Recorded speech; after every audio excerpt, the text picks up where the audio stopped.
I only take it 3 times a week. Kay tungod ang RGGL akong gisigig ko inom og maayo ang spirulina. Then salamat jud ko sa Ginoo kay 2007 ko ani na confine nga na ako'y goiter. Katong nga time dalaga pa ko dayon na-admit jud ko 2 weeks sa Perpetual Soccer tungod ato kay week na kuno kayo ako. Grabe magkurog ka na ganing mag-istorya na ani na mo istorya daot na jud kay ko lugwa akong mata. Daot kay ko sa tanan as in good nga dalaga pa ko ha.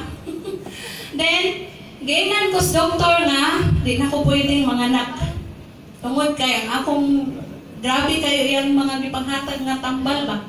Makadaot na jud ko ng dos matris. But ako na ditong gainan ang akong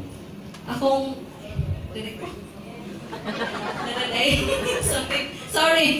Gainan na din ako akong bana nga ako ito siyang uyab ato for 4 years na that year nagsabot na din nga magpakasal. But ako siya gainan nga di na ko pwedeng mag-menu kay di ko wako'y pulos kay di ko na ko pwedeng manganak. Siya, pataka mo lang na sila. O, doktor, nag-ingon.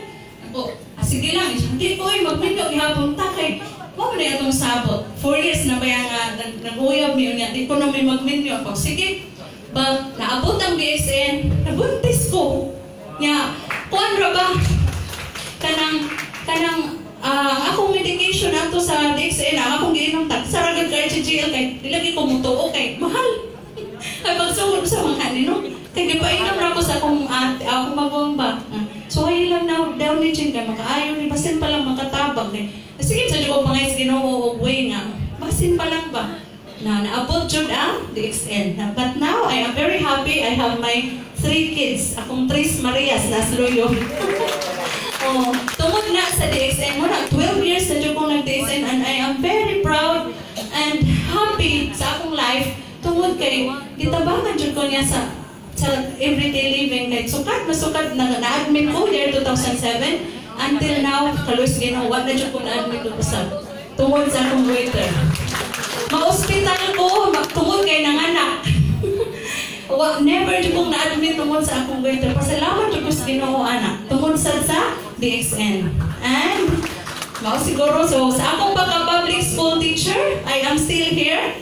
Nag-attend every time na si Sir Osler. Di ko mahita po nga di ko mo-attend. Kay he is my idol. Siya doon ay nakapakalis mo sa Bidayning Change Brand ko ka naman. Inampulot ana. So, siya doon na akong tape ana niya sa una na apa. Kaya itagaan ko nilang email o tape. So, karon mauna nga na ko diri bisan nag-uwan na abot migikas dal batay we gikan mi dito alas 9. So karon ba min abot so daghang salamat. Thank you so much.